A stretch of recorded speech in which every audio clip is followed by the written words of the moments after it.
Welcome to Science. Today we are taking a deep dive into memory.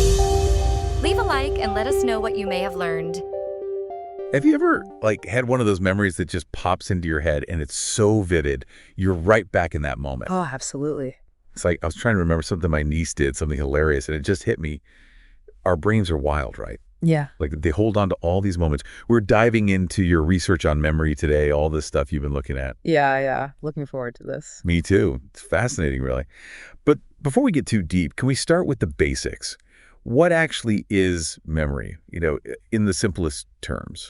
Well, at its core, memory is the process of encoding, storing, and then retrieving information. It's how we learn, adapt, and even form who we are.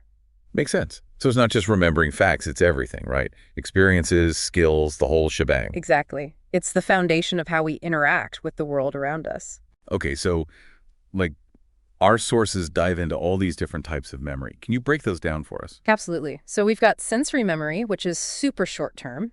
It's that initial encounter with a sight, sound, smell, like imagine the flash of a billboard or the scent of rain, just for a second.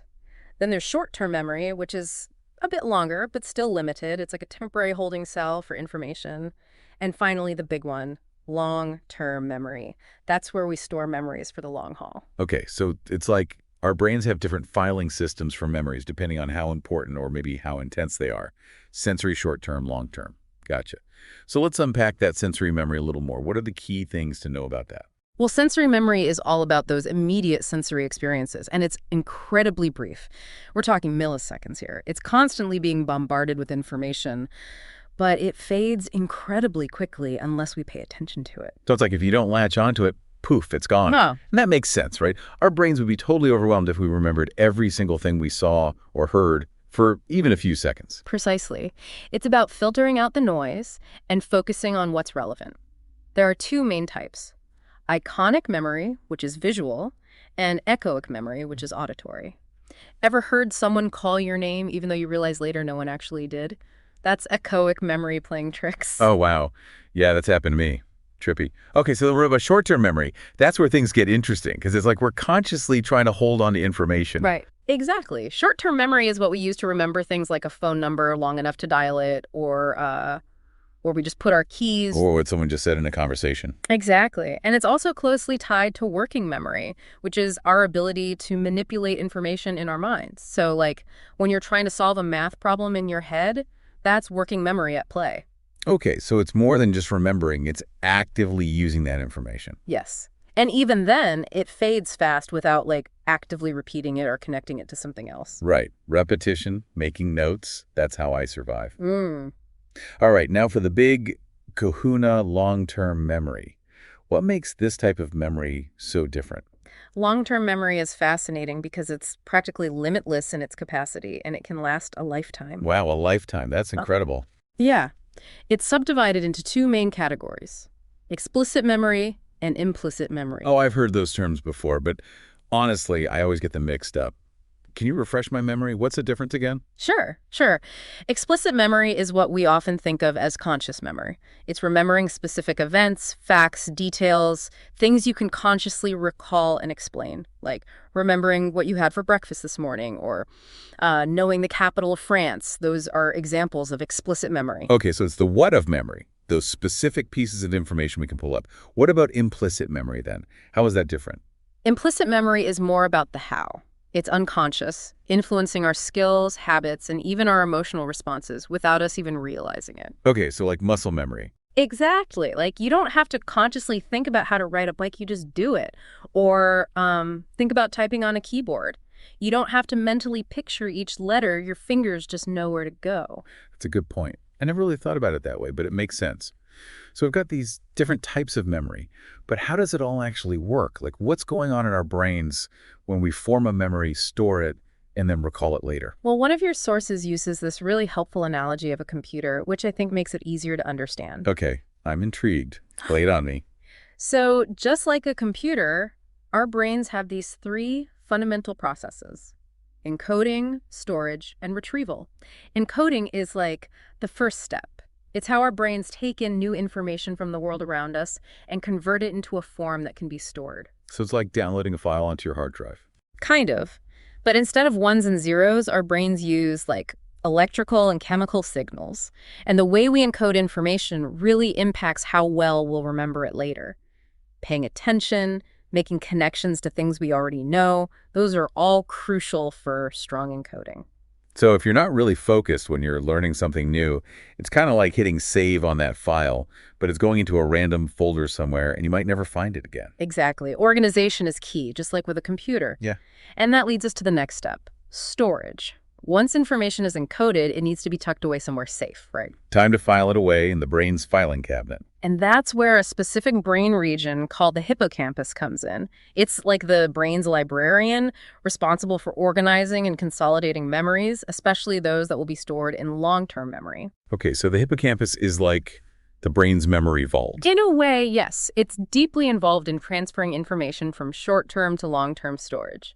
But just like a library needs more than just a librarian, our brains rely on a network of regions for memory. The amygdala, for example, that plays a big role in emotional memories. Ever notice how, really vivid emotional memories, they seem to stick around longer? Totally. Like those embarrassing childhood moments that still make you cringe years later. Exactly. Those emotional associations can really cement those memories.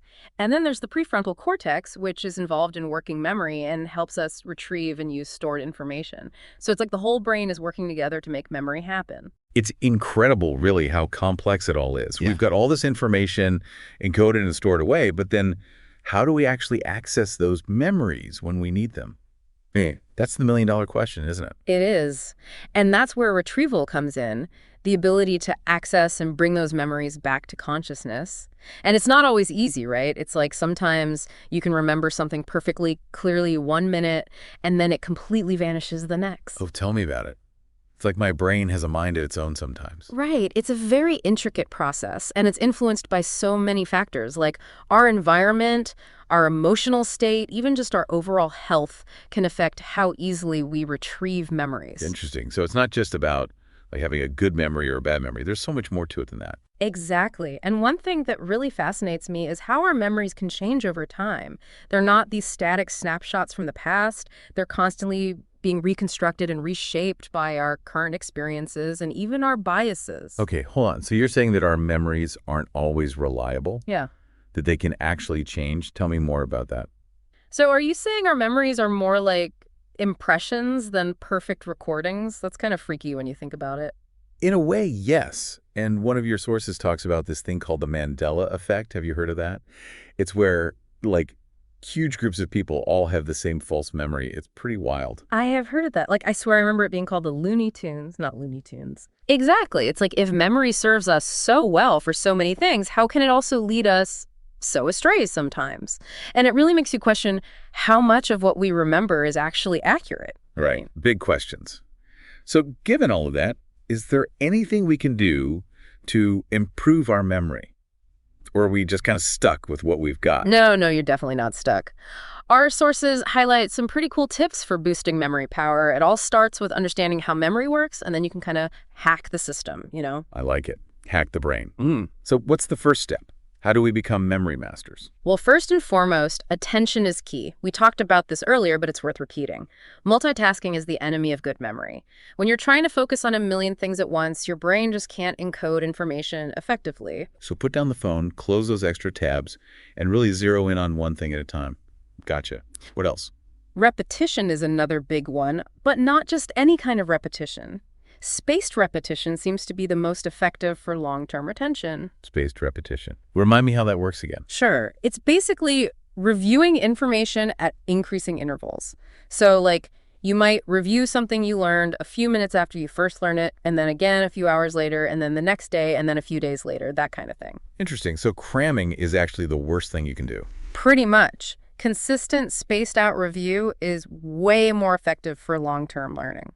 Makes sense. It's like you wouldn't expect to run a marathon by just running once a month, right? You got to train consistently. Mm-hmm. Exactly. And then another interesting thing that came up is the power of emotions. Remember how we talked about how vivid emotional memories can be?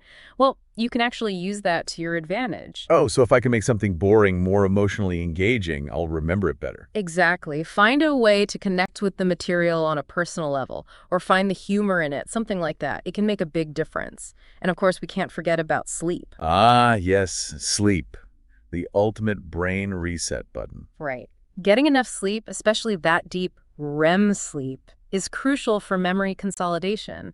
It's like while you're snoozing, your brain is busy filing away all those memories you made during the day. So skimping on sleep is like sabotaging our own memory. You could say that. Sleep is non-negotiable when it comes to brain health, for sure. So to recap, pay attention, space out your practice, get those emotions involved, and prioritize sleep.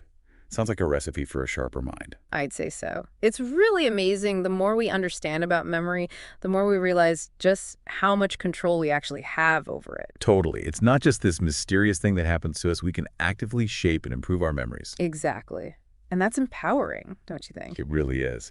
Well, this has been a fascinating deep dive into the world of memory. We've covered so much ground. We talked about the different types of memory sensory, short-term and long-term, and how they all work together. We explored the fascinating science of how our brains encode, store, and retrieve information. And we even learned some pretty cool tips for improving our memory power.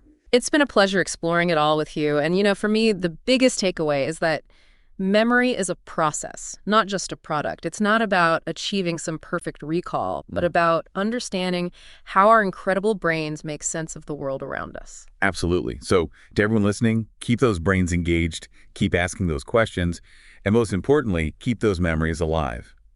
Thanks for joining us for this deep dive into the fascinating world of memory. Until next time, happy remembering.